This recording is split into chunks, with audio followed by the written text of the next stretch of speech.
안녕하십니까, 최서구 기술자입니다. 오늘부터는 아키텍처에 대해서 말씀드릴 거예요. 아키텍처는 우리가 할 때 한 도면을 그리잖아요. 설계할 때 뭐 도면을 그리고 도면을 이렇게 설계하고 그때 만들고 난 다음에 그 설계도 위에 프로그램들 저희가 관계 같은 거 표현하잖아요. 이게 다 아키텍처예요. 간단하게 비슷하게 말하면 설계라고 하는데, 설계는 구성까지 연결과 간결과 말씀드릴 수 있군요. 정의 한번 보실게요. 시스템에 대한 기본 조직 체계로서 시스템을 이유는 구성요소와 구성요소의 관계. 우리 설계할 때 클래스 다이아gram 딱 그리고 여기에 관계를 그리잖아요. 이것도 다 아키텍처 함수예요. 그래서 모델 드리븐 아키텍처도 각각 구성들이 관계되고 그 동작 순서지만 구성이 관계되어 있잖아요. 그리고 보시면 서비스 오리엔티드 아키텍처도 구성노드 사이에 그려져 있고 그 사이에 동작하는 메커니즘까지 다 그려져 있는 게 저희 아키텍처고 말씀드릴 수 있어요. 그래서 주 공개는 컴포넌트 생각해 보세요. 컴포넌트 있어야 되죠. 한 모듈 MHA 보세요. 컴포넌트 각각 있잖아요. API 게이트웨이까지. 그 다음에 둘 사이에 관계가 다 있죠. 그 이해관계자는 여기 한 명씩 이해관계자가 있죠. 시스템당. 그리고 동작 원리 같은 거, 구현들, 이렇게 가는 동작 원리 같은 게 다 있잖아요. 그러니까 아키텍처 글씨 보이면 이런 컴포넌트하고 모듈하고 아키텍처하고 관계하고 다 구성이 돼 있어요. 그래서 그거 가지고 간략하게 표현하는 게 아키텍처고, 이게 아키텍처에 대한 기술 기준에 대한 국제 표준이에요. 이 관계 어떻게 표현해준다. 이게 저희 아까 말씀드린 컴포넌트 관계, 이해관계자 원리 있잖아요. 이것을 표현해준 거예요. 비율도 스테이크홀더가 이해관계자고, 프레임워크, 뭐 이거 뷰 포인트, 뭐 모델 카인드, 모델 유형, 그리고 컨셉, 원리 그런 게 다 들어가 있잖아요. 넘어갈게요. 이건 나머지 읽어보시면 되고, 이게 더 최근 거고, 예전에 아마 이걸 기준으로 아마 배웠을 거예요. 혹시 오해되신 분은. 근데 이게 더 최근 거고, 420 한공 이거 보시면 되고, 근데 147은 좀 옛날 건데, 시스템 중심의 아키텍처를 보여주기 위한 개념적 프레임워크예요. 그러니까 일단 아키텍처가 이 그림을 그렸잖아요. 우리가 MS 같은 거 그림을 그렸잖아요. 시스템 아키텍처 기술 하려면 그에 대한 그림이 어떻게 되는지 한번 보여주기 위해서 표준이 있는 건데, 그에 대한 유연성과 확장성이란 것은 확장하고 그 다음에 변경된 아키텍처라는 게 좀 변경이 좀 쉬워지잖아요. 그래서 아키텍처 프레임워크는 다양한 아키텍처를 개발하기 위한 툴, 이게 확장성이죠. 유연성 가진 아키텍처 기술하기 위한 프레임워크. 그래서 독립성, 기능성, 그러니까 한마디로 아키텍처를 표현하기 위한 표준 있는 프레임워크 그렇게 보시면 돼요. 그리고 이거 다 보시고 똑같이 나왔으니까요. 그 다음에 소프트웨어 아키텍처 뷰는 복잡한 이 아키텍처 그렸지만 내가 대충 그려서 보여주면 이거 이해 못 해준 사람이 있잖아요. 이걸 다양한 이해관계자가 볼 수 있도록 가시화시키는 거예요, 그냥. 그래서 뷰는 시스템의 여러 가지 측면을 고려하기 위한 다양한 관점, 뷰 포인트를 정의한다고.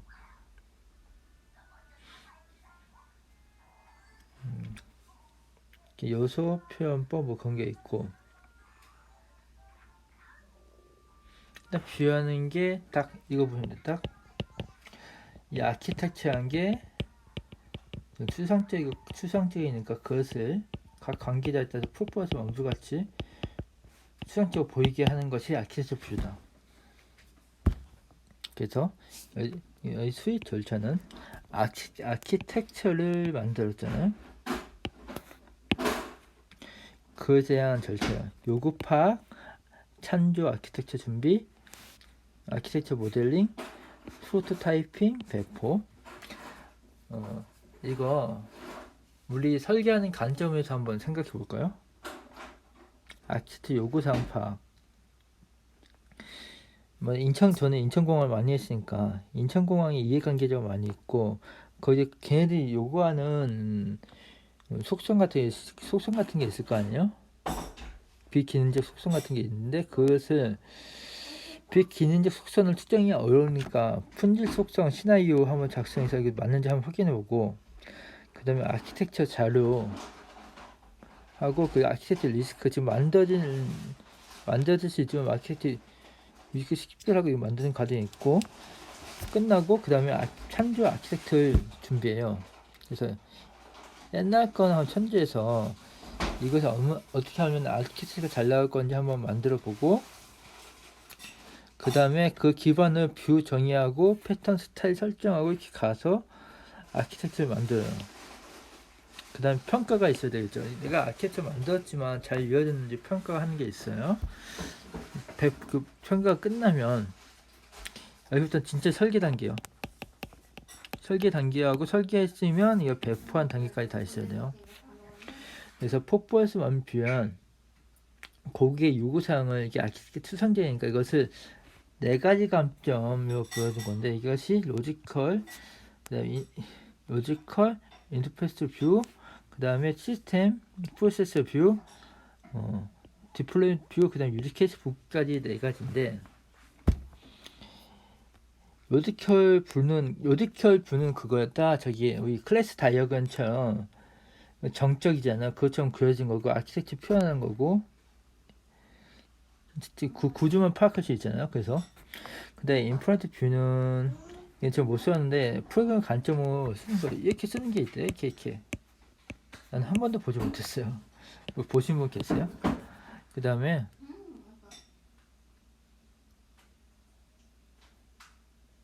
그림 똑같이 그린 것 같은데 이거 내가 저 말한 거 푸시에서 불고 이것은 둘 다 똑같은 관점이네요. 그리고 디플로이먼트 부연 시스템을 이렇게 표현해왔고 그 시스템에 대한 관점을 표기한 게 있대요. 저도 이쪽 전문가가 아니니까 그것을 표현해서 하나 뭉치는 거예요. 그래서 보시면 유즈 케이스 마지막에 있는 거 기계 로지컬 설계 관점, 구현 관점, 프로세서 같은 프로세서 관점이란 건 이건 업무 관점을 보시면 되겠죠. 그 다음에 배치 관점, 시스템 관점 이렇게 해서 나누고 하는 게 퍼포스 원뷰하고 근데 아키텍처를 만들었잖아요. 근데 아키텍처가 잘 이어졌는지 거기에 요구사항을 잘 만족했는지 한번 평가를 해줘야 될 거잖아요.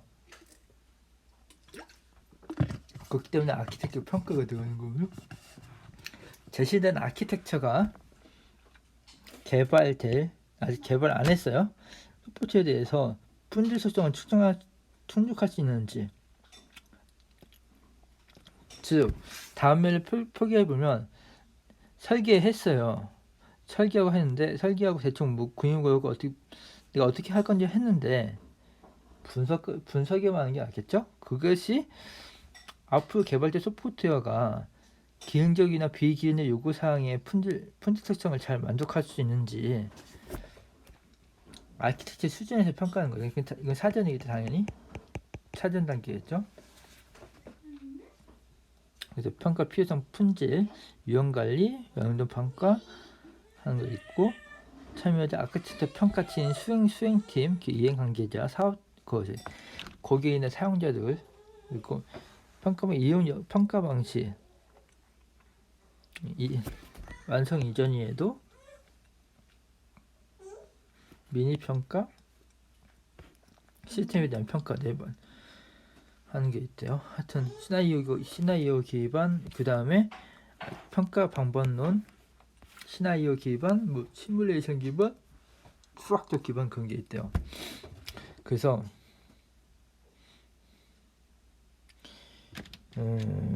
일단 요구사항 있잖아요. 요구사항에 대해서 아키텍처를 구성했잖아요. 그러니까 청사진 같은 거 아키텍처 구성하고 이걸 한번 봤어요. 보았더니 처음에 SAAM이었고 이것이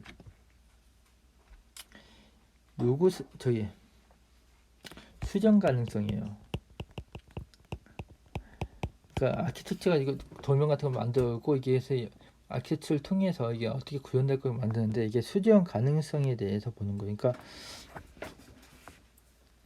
이게 어떻게 하면 수정이 덜 될 건가 그런 걸 살펴보는 거고, 아탐은 상충 관계였고 비용이냐 vs 보안이냐 편의성이냐, 보안과 편의성 부분도 있죠. 그에 대한 상충된 영역이 있는데 그에 대해서 어떻게 평가할 것인지 밝힌 법이 아탐.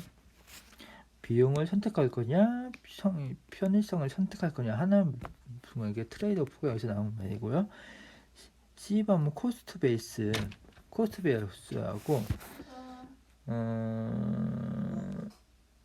제품을 도입할 거냐, 그러니까 구매를 할 거냐 아니면 자체 개발할 거냐, 그에 대한 코스트가 다를 수 있잖아요.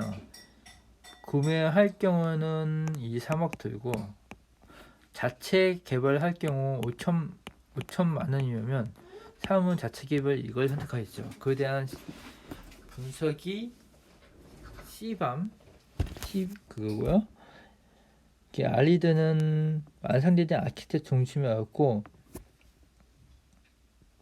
건중이 상한 거예요. 일단 여기까지 보면 되고, 트레이드 오프 이렇게 보시면 되고, 그 다음에 SACM 수정 가능성이 맛있죠. 그래서 시나리오를 개발했잖아요. 아키텍처 설명하고 분류하고 평가했는데 이걸 상호작용 평가해서 어떻게 영향관계가 있으면 그에 대한 수정이 가능하냐 그거고, 아탐은 내가 먼저 트레이드 오프라고 말씀드렸죠. 품질 요건 요구사항이 여러 가지 있잖아. 가용성, 보안 뭐 몇 가지 있는데 그에 대한 상충 관계를 분석하는 거.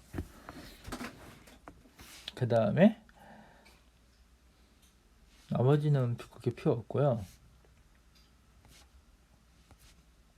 그 다음 C밤은 비용 관점이에요. 비용 관점 어떻게 쓰면 비용은 더 확실히 낮출 수 있는가, 경제성 측면을 다루지 않음. 그건 보시면 되고, 시나리오 결정한 다음에 효용 반응 곡선 이렇게 만들고 난 다음에 이걸 통해서 개발하면 이렇게 되고, 이렇게 해서 개발 분석을 해본 다음에 이것은 자체 개발하고 프로덕트 개발하는 거 있죠. 그래서 이 계산한 다음에 결정하는 거예요.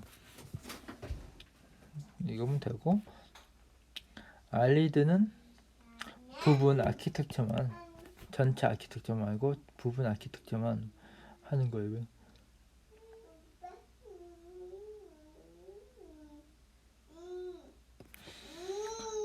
보시면 되고, 근데 아키텍처가 아까 말했던 계속 품질 나왔죠. 품질 평가해야 된다, 품질 해야 된다 계속 나왔었죠. 근데 품질 평가 어떻게 될까요? 아키텍처는 품질 요구사항 TA 보세요. TA는 SA, TA는 토탈, 그리고 시스템 구성하고 아키텍처 어떻게 구성하고 그에 대해 어떻게 성능을 최선을 유지하기 위해서 품질 요구사항을 확인하고 거기다 아키텍처 구성하잖아요. 그래서 요구사항을 확인하기 위해서 판단을 해야 되잖아요. 이게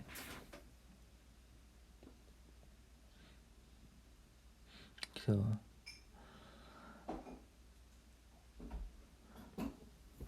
품질 요구사항은 비기능적 요구사항을 달성하는 것이고, 이게 측정이 안 되니까 그 시나리오 만들고 그에 대한 자극이 받아야 될 반응을 파악하고 결정한다 이거예요.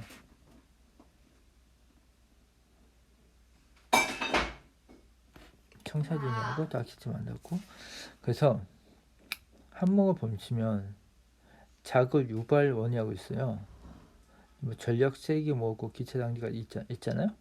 자극을 주면 아마 키보드를 치거나 사람이 키보드를 치거나 전력이 높아지거나 뭐 하는 게 있고, 대상태는 자상체는 우리 도입하는 시스템 서버 같은 거 얘기해 줄 수 있고, 환경은 윈도우, 유닉스 같은 특정한 환경이나 아니면 온도 그런 것도 얘기할 수 있어요. 그 시스템의 응답이 어떻게 오느냐 그것까지 특정해서 푸니스통 신화를 세우고 그 얼마나 다시 갔는가 그것을 확인한 다음에 평가하고 아키텍트 평가하는 그런 기법 같은 게 있어요. 이게 아키텍트 평가가 뒤에 나와야 될 것 같아요. 제가 보기에는.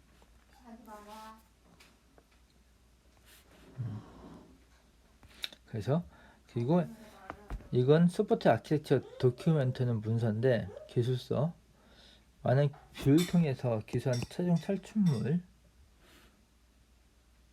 이건 산출만 보면 돼요. 그냥 아키텍트 기술한 거 폭포스 원본 만들잖아요. 그에 대한 산출물 보시면 돼요.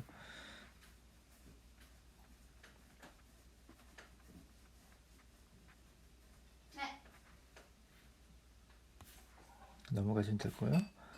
요구 공학은 다 아시잖아요. 제품 개발할 때, 아니면 프로젝트 개발할 때 그 요구사항 각각 있잖아요. 그 단계마다 제대로 지켜지게 있는지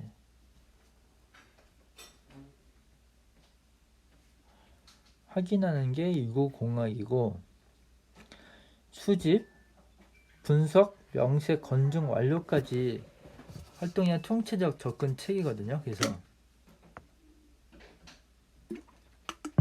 필요성이야. 요구 분석 분석이 어려워요. 실제로 커스터머도 잘 모르잖아요. 이건 혹시 현업에 나가면 빅데이터나 그런 걸 잘 몰라요. 그리고 당연히 요구사항과 기대 간의 갭이 발생해요. 그것 때문에 이것 때문에 요구가 필요한 거거든요. 연결성, 추저성, 정형성, 정량성 뭐 읽어보시면 되고, 프레임워크의 절차를 보시면 요구사항 개발할 때 관리가 있어요. 이거 포가 맞나 보겠냐? 일단 툴러 보시고, 이게 좀 거꾸로, 예전에 좀 거꾸로 했던 것 같은데 이게 관리가. 그래서 프로세스와 산출물 보시면 이 요구사항에 대한 타당성을 분석한 다음에 추분 명건간이었고 다 이렇게 간 다음에 추출하면 사용자나 요구사항이나 사용자의 알레나의 그 보고서를 통해서 분석하고, 그 다음에 명사시킨 다음에 사용과 건중하는 거, 도장 찍고 더 이상 못하게 하는 거거든요. 그러면 그래서 그거 나왔으면 그에 대해서 변경을 못하게 해서 관리를 해야 되고, 협상, 기준선, 변경 관리, 확인의 건조 같은 이런 절차들을 통해서 못하게 하는 게 있다. CMA 레벨 2가 그거죠.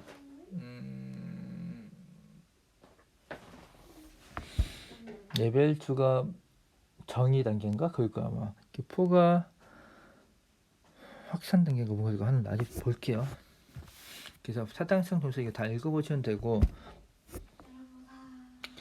단계별 계열 보시면 요구사항 추출할 때 참여자 요구사항 기준은 요구사항 생성하고, 프로세스는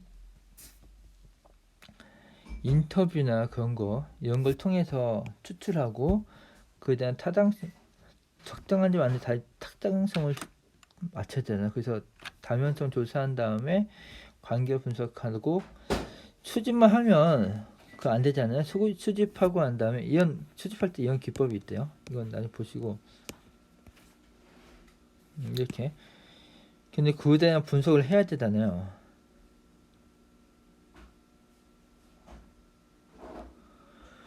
그러니까 어떤 시스템에 대해서 고객이 어떤 솔루션에 암호화를 도입해달라. 암호화 도입해주는 건 뭐 인증을 받아야 된다. 뭐 요구사항 있고, 어떤 고객이 CCTV 거의 스마트 시티에 대해서 이 안정화된 서비스를 목표해야 된다고 추상적인 요구사항이 나왔으면 그래서 한번 인터뷰 통해서 요구트에 안정적인 서비스란 시스템에 다운없고 그것에 대한 즉시적 가용성을 보장해야 된다고 요구사항이 이렇게 대충 나올 거예요. 그러면 분석해갖고 시스템을 구성할 때 그거 구성 요소 안에 안전성 만족하기 위한 이중화나 그 페일오버나 그런 것을 분석해서 구조화시켜갖고 이거에 대한 범위를 조정하는 거예요. 명시시키고 그 다음에 하는 거예요. 그래서 PM은 요구사항 분석이 진짜 중요하거든요. 그래서 도장을 찍고 못하게 하는 게 PM의 진짜 대단한 역할이에요. 그래서 요구사항 10개월 끝났으면 하는 거고, 이거 10개월에서 FP는 다 아시죠? 펑션 포인트였고 기능적 기준으로 요구사항이 아닌데 이거 간이뼈까지 수준까지 내는 거고. 다시 할게요. 이게 정의하고 명시시켰으면 이게 내가 창조 요구사항을 문서 목록시켰잖아요.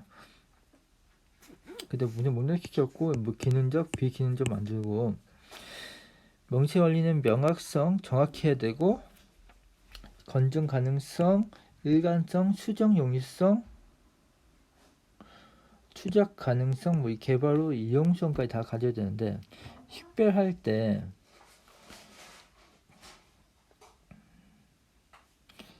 펑션 포인트는 기능적 보시면 되고요. 비기능적으로 보시면 될 것 같아요. 펑션 포인트가 아니냐? 영어만 써놨네. 그냥 기능이야, 기능. 비기능이고. 그래서 데이터 튼 처리 모드 DFD, DD 통해서 한번 흐름 분석한 다음에 ERD 그런 것도 분석하는 그런 게 있고 뭐 이거 성능, 보안, 가용성, 안전성 같은 있어요. 기능적 요구사항이란 기능적 모델 상태를 구체화한 거요. 한 것으로 시스템 행위가 어떤 경우 표현하며 비기능적 형태는 시스템 결과에 따라서 품질, 가용성, 그런 제약성을 정의한다고. 성능, 보안성 뭐 이런 게 있다 보시면 되고.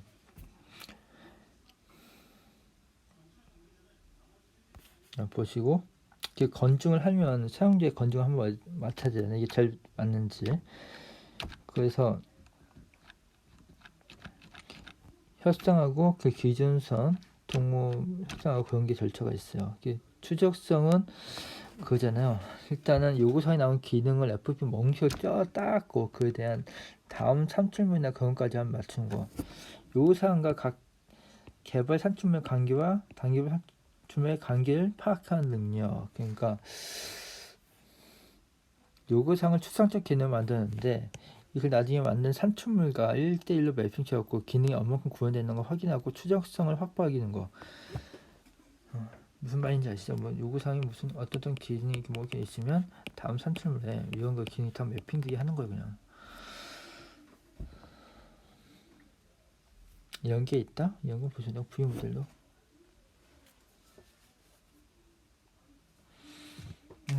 나도 PM할 텐데 힘들습니다. 그리고 형상관리가 여기 나왔으면 요설 개들이 분석까지 다 나갔으면 중간에 요구사항에 대한 나왔잖아. 이게 요구사항 같은 형상이 나왔을 거 아니야? 그 형상이 나중에 다 완료돼서 형상이 만드는데 형상이란 뜻은 딱 소프트웨어 것만 포함한 것이 아니고요. 산출물까지 포함돼요. 그래서 생명기산 무결성을 보호하기 위해서 형상 항목을 식별 감사 통제하는 성능 주기 지원 활동 및 보호 활동 간단히 말하고 우리가 소프트웨어 만들었고 그에 대한 끝났어요. 우리가 유지보수 단계에서 안정화된 서비스 위해서 이거 웬만하면 고치면 안 되잖아요. 우리나라는. 그래서 근데 세운 요구사항에 의해서 변경이 돼야 돼요. 근데 무조건 변경이 되는 게 아니고 이것이 형상 관리에 변경에 대한 필요성을 느꼈고 식별을 해야 되고 그러니까 누구나 고칠 수 없게 통제를 해야 돼요. 그 다음에 감사해서 이게 변경 가능성을 통제하고 하는 거고, 근데 기억을 해야 돼요. 그래서 이게 기억해서 나가는 단계까지 다 있어야 되거든요. 그래서 기법은 이건 절차하고도 해요. 형상, 식별,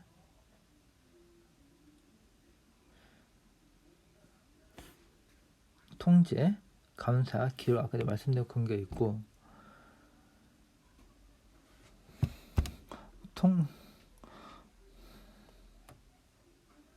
형상 감수의 기록까지 기억할 때 형상관리 통제위원회에 있었고, 이게 우리가 지금 운영되는 시스템 환경 내에서 시스템 변경할 때마다 저희 개발자 무작위로 변경하면 안 되잖아요. 그 관리한 주체가 있어요. 통상 좀 고객이나 사용자가 되는데, 사용자가 변경의 승인을 하고 난 다음에 변경하는 것이 통상 그렇게 되어 있거든요. 그러니까 예를 들어 인천공항 같은 경우에는 이 소프트웨어가 변경되어 있다는 영향 관계가 너무 심한데, 변경이 된다면 그에 대해서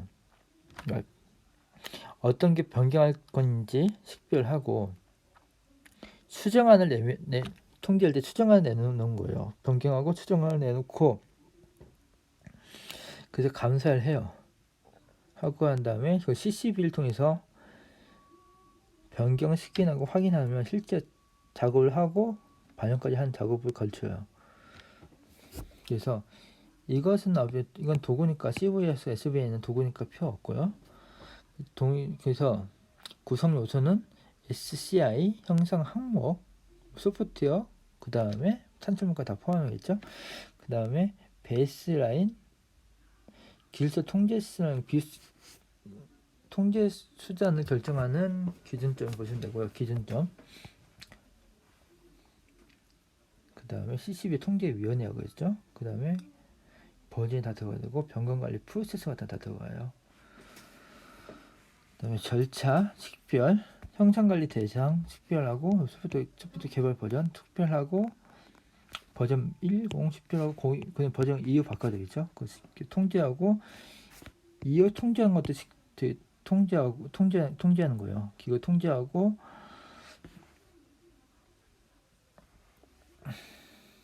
감사, 무결성, 변경 내용에 따른 보고서 같은 거 낙서하고, 그 다음에 기록 하는 절차가 다 있어요. 절차부터 보시면 되고, 생명단계 기준서는 기분설시 준이었고, 이게 단계마다 바꿔진 기준선이 있어요.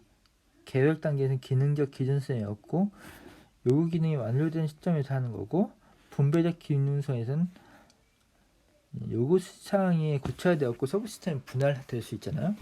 그에 대한 분배적 기준선 볼 수 있고요. 그래서 설계했잖아요. 설계 기준선. 근데 시험, 구현이 시험 기준선이에요. 시험을 위한이었고 시험을 해야 되거든요. 잘 조심해서 돼요. 그러니까 그다음 시험한 다음에 최종적으로 제품이 나오기 전까지 한번 시험 평가에서 잘하는 건 제품 기준선 있고, 운영 기준선까지 있어요. 보시고 관리 조작 70이 나올 거예요. 뭐 소프트웨어 별로 중요한 것지 않아요. 가끔가다 면접에서 물어보긴 하는데 이거보다 앞에 있는 내용이 더 중요해요.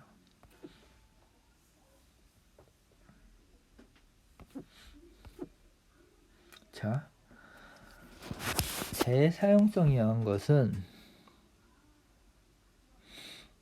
일단 소프트를 개발했잖아요. 개발함에 있어서 CER이 정확히 책이에요. 알기 나온 재사용성, 제공학, 역공학 세 가지예요. 그 재사용성은 여기서 나왔고, 재사용성이란 것은 이 이미 모듈이나 CVD 같은 블랙박스 이유 기반의 그것을 다시 사용하는 거예요. 그럼 비용이 낮춰질 수 있겠죠. 생각해보세요. CE는 다 비용 낮추는 거예요.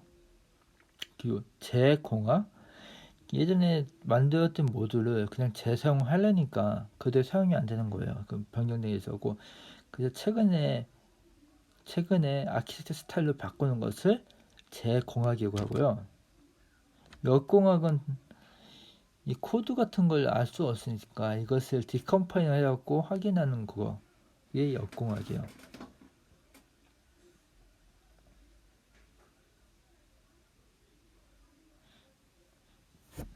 역공의 재고제 방법을 사용해서 분석하고 정보를 추출해서 재순공을 이용해서 재사용하면서 재사용성을 확보하는 작업.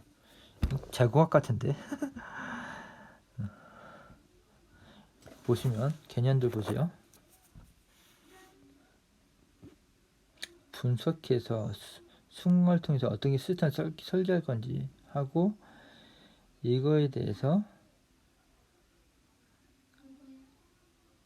이미 모듈된 레파디토 있잖아요. 레파디토에서 재사용을 하니까, 다시 사용하시니까 재사용이고, 지금 제 재공학 개선이죠. 아까 말씀드렸죠. 역공학 거꾸로 가는 거. 그 그림 보시면 레파디토의 모듈 CB에서 모듈 조정하는 것을 레파디토에 조정하기도 하잖아요. 지금 패키지 같은 거 있는데 이것을 다시 사용하는 것을 재사용. 레파디토에 모듈이 있어요. 그것을 현재 못하니까 재고주화 시켰고 다시 가는 게 재공학. 근데 소프트웨어가 소스가 없어요. 역공학을 통해서 재고주화 하는 거, 여기까지 가는 게 역공학.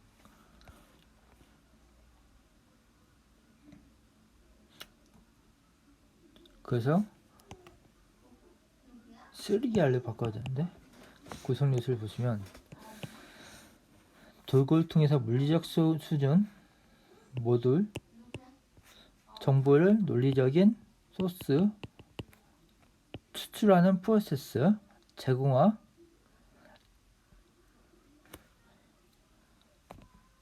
현재하는 시스템을 점검 또는 수정하는, 다시 한다고 했죠 내가. 개선한다고 했죠. 이거 재사용은 일부 기능 품질 인정받았던 전체 또는 일부를 다시 사용. 그래서 재생승공학, 재구조화, 순환공학, 이거네. 이렇게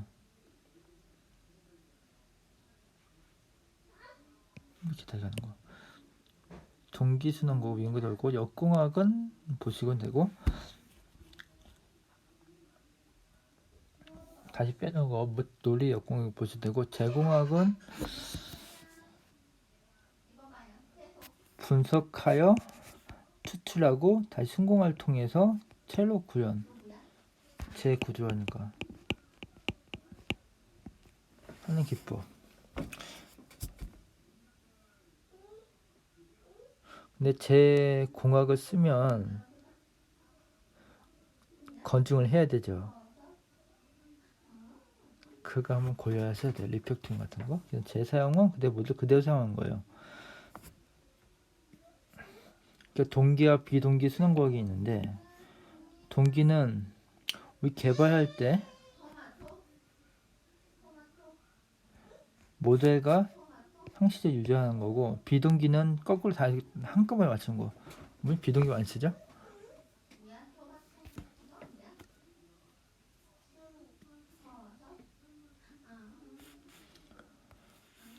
자, 품질 여기서부터는 다음에 할게요.